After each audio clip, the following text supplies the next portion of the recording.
Well, we did a lot of really good things offensively tonight against a very good defensive team. We cut well, we passed well, but we basically had 28 turnovers because missed free throws are like a turnover.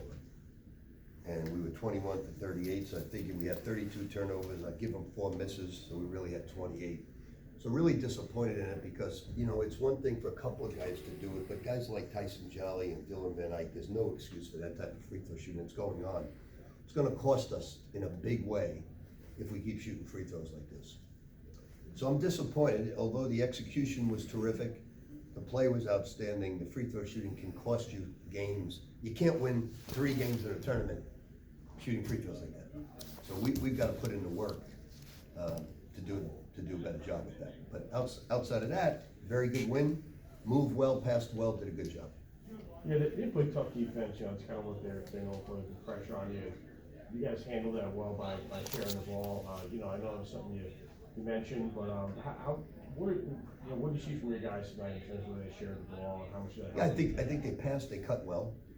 But again, when you go to the line 38 times and you make 21, they're turnovers.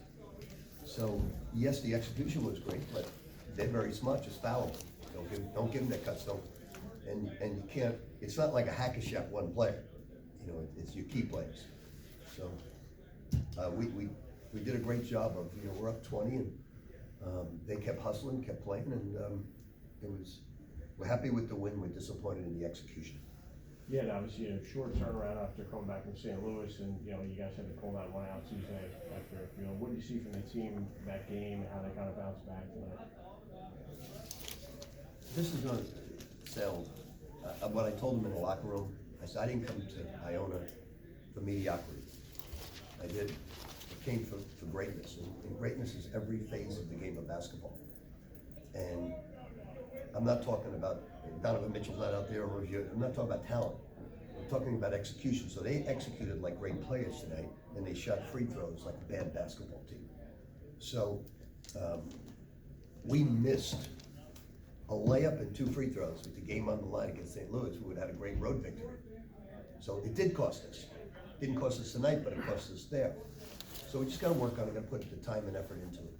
Yeah, obviously Nelly was out of the lineup most of the game today. Say it again, I'm sorry. Nelly was out most of the game today because of foul trouble, and you had a lot of guys kind of step up in his place. Trey and Oz, I mean, they seem like they kind of gave you some good minutes. So, they did. Yeah, what do you see from them, and kind of how you guys reacted to Nelly being out and how you kind of stepped up? I thought Osborne, he hasn't played basically in 2 years. He did a lot of good things.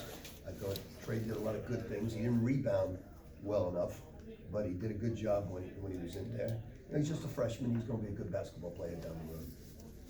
Rick, it seemed like when Nelly was out of foul trouble that this team was a little more efficient without him tonight. What can you say about the firepower? Well, Osborne is obviously a much better passer, so that helps. Osborne's first thing, he looks to pass the ball. He's also a pretty good mid-range shooter. So your flow is better. Your defense is not as good, but your flow is better. Coach, after the Fairfield game, you were talking about Elijah Joyner, working with him at improving his play at point. How do you feel he did that tonight? I think Elijah has made a 360. I don't want 80, a 360. And what I tried to explain to him was, so Elijah, you're a decent three-point shooter. You're not a great three-point shooter. You're decent. But if you come down the break and shoot a 3, you're shooting 18% in the season, and from two-point line, you're shooting 56%.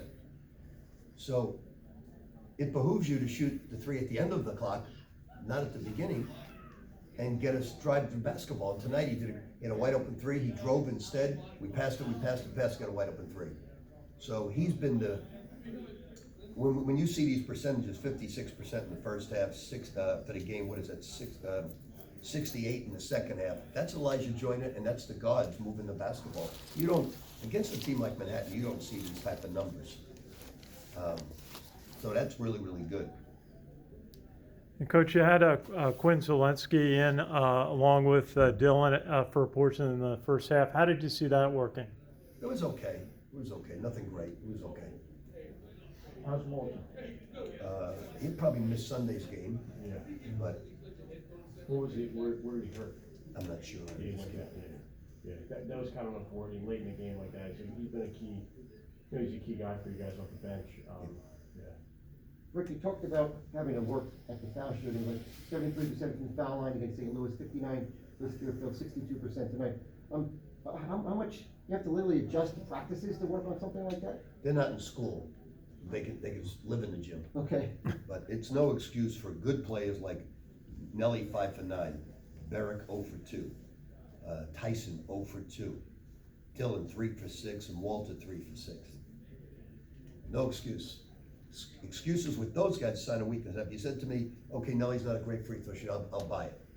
But the other guys, no excuse. That's just time, productivity, and Is it possible at this point in the season to correct that in the middle of the no, season? no question about it. Definitely. Yeah, no question about it. There's no reason for Dylan, Tyson to be bad foul shooters. No reason. Thank you. Rick, quarter of the way in the conference season, how far ahead do you feel this team is from where you envision it might be 5 games into the year? I'm not happy with the team. Just not happy with the team. Not pleased at all. Not pleased with losing to St. Louis. I'm not pleased with losing to Belmont. But my expectations are very high, very high. So you look at the record and you see, what are we, 13-3? So you say, okay, good. I look at how you play it. If I felt I'll take 10-5 or 10-6 if we're playing great, executing, rather than that. So I don't think we're playing great. Now tonight we were great with passing and cutting, yes. But I don't think we're playing great basketball right now. And that bothers me. So where I'm at the season, right now, I'm not pleased. I'm not pleased. So it's up to us to do something about it.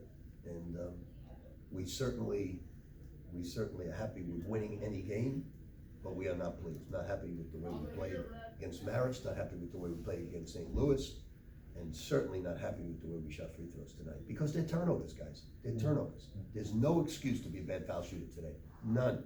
Unless most bad free throw shooters in the NBA, it's because of the size of their hands. If you all could see this, if you had very big hands, let's take this analogy. You all probably played some basketball. Take a volleyball and try to shoot a free throw. That's what it is for a big guy with big hands. It looks the feeling of a volleyball shooting.